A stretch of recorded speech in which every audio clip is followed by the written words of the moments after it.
Halo teman-teman, perkenalkan nama saya Winda Natalia Pardede. Saya mahasiswi dari Sekolah Tinggi Ilmu Ekonomi Tribakti Business School yang berada di Rawalumbu, Bekasi. Saya mengambil jurusan S1 Akuntansi kelas malam. Di sini saya akan mempresentasikan materi tentang bagaimana cara menyusun struktur organisasi yang ideal bagi suatu perusahaan.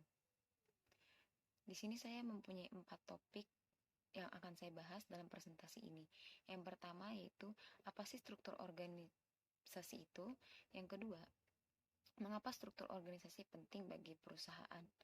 Yang ketiga, apa saja komponen struktur organisasi yang ada di dalam perusahaan?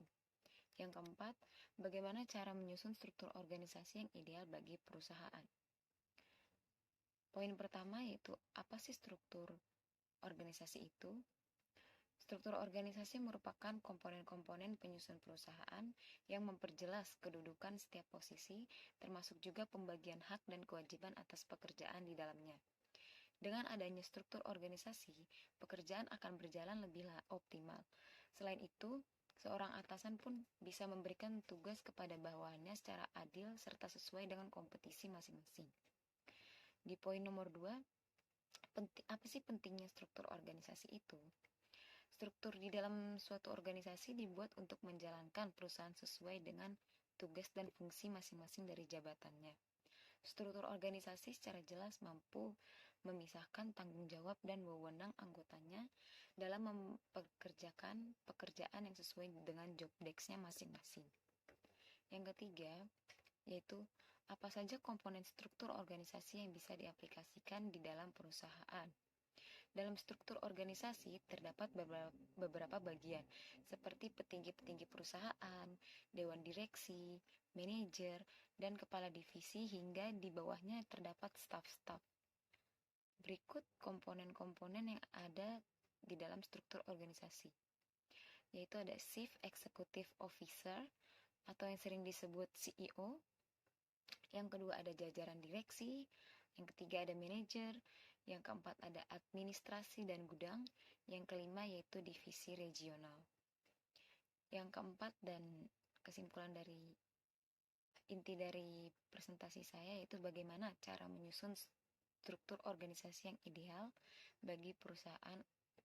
Saya ada 7 tahap untuk menyusun struktur organisasi dalam perusahaan. Tahap yang pertama yaitu rancang struktur organisasi perusahaan sesuai dengan visi misi.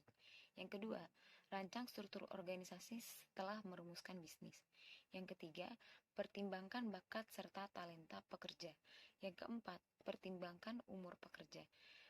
Yang kelima, jelaskan kepada pekerja terkait posisi atau jabatan yang mungkin tidak sesuai dengan bakat mereka. Yang keenam, berlakukan self-assessment pada pekerja. Yang ketujuh, buat struktur organisasi perusahaan yang ramping. Di sini saya akan memberikan penjelasan sedikit dari 7 tahapan ini. Tahap yang pertama yaitu rancang struktur organisasi perusahaan sesuai dengan visi misi. Sebelum membuat susunan organisasi perusahaan yang baku, maka pastikan dulu bahwa visi misi dan tujuan atau sasaran organisasi telah dibuat dengan jelas. Visi misi tersebut akan bermanfaat untuk mengetahui sasaran organisasi, apa tujuan dan sasaran yang ingin dicapai oleh suatu organisasi tersebut. Jika suatu organisasi atau perusahaan tidak mempunyai visi dan misi yang jelas, maka suatu organisasi tersebut akan sulit untuk mencapai tujuan yang diinginkan oleh organisasi tersebut. Dan tahapan yang kedua yaitu rancang struktur organisasi setelah merumuskan bisnis. Poin penting yang juga diperhatikan untuk membuat struktur organisasi perusahaan adalah mengetahui sasaran bisnis yang ingin dicapai. Rumuskan apa saja bisnis yang ingin dilakoni dan apa saja sasarannya. Hal ini akan membantu Anda dalam mengenal bisnis, proses atau aktivitas apa yang dibutuhkan untuk menghasilkan produk dari organisasi perusahaan Anda. Dengan demikian, akan lebih mudah mengembangkan struktur organisasi dengan kejelasan aktivitasnya. Di poin ketiga, yaitu ada Pertimbangkan bakat serta talenta pekerja. Langkah berikutnya yang wajib dilakukan adalah melakukan analisa dan pengamatan terhadap kemungkinan tersimpannya keahlian-keahlian pada pekerja Anda. Bisa saja selama ini organisasi Anda memiliki banyak talenta tersimpan, tapi tidak ditemukan, digunakan atau dioptimalkan untuk kemajuan organisasi Anda. Oleh karena itu, bagi pemilik perusahaan amatlah penting mengenali karakter dan kemampuan bawahan Anda, sehingga dengan menggunakan talenta yang ada dan mengoptimalkan bakatnya akan membuat bisnis Anda berjalan dengan baik. Di tahap yang keempat, yaitu pertimbangkan umur pekerja. Dalam agenda membentuk struktur organisasi perusahaan, faktor umur menjadi salah satu yang patut untuk dipertimbangkan, sehingga mampu menempatkan mereka pada posisi atau jabatan-jabatan yang dirancang. Umur merupakan indikator umum dari tingkat kedewasaan, kematangan, dan kecekatan melakukan pekerjaan. Terkadang beberapa perusahaan atau organisasi mempunyai standarisasi umur yang akan diterima di perusahaan yang menjadi karyawannya di perusahaannya.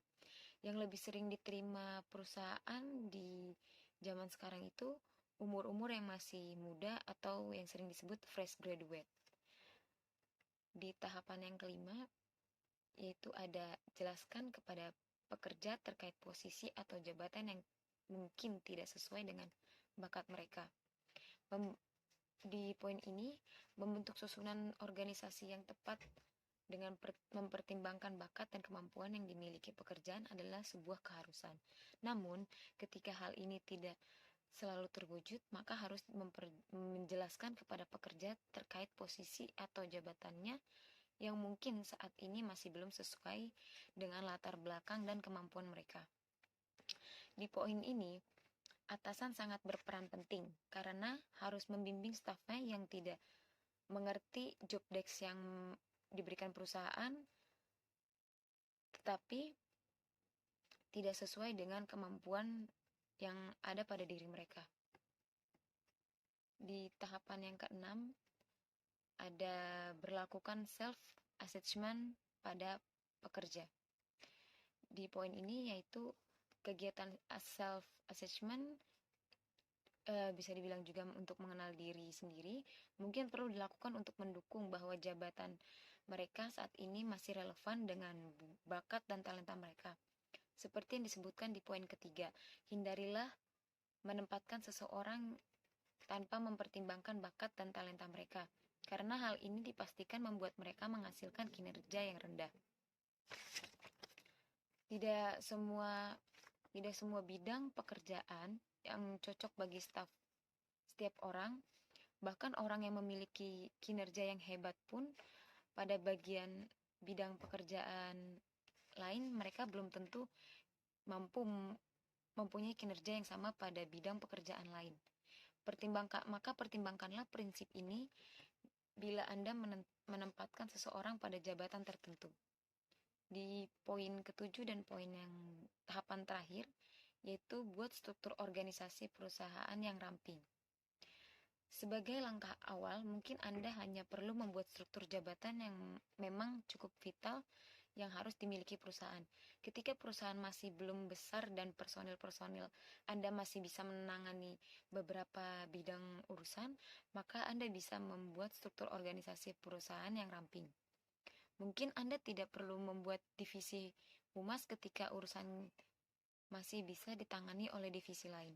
Namun, ketika perusahaan sudah berkembang besar dan urusan yang ditangani sudah semakin kompleks, maka Anda perlu untuk mengembangkan struktur organisasi tersebut.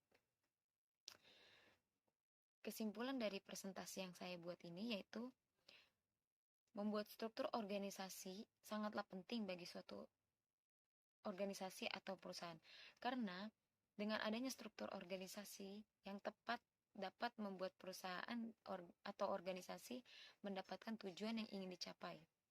Demikianlah deskripsi mengenai langkah dan tips membangun struktur organisasi perusahaan yang tepat. Terima kasih, thank you for watching guys, bye-bye.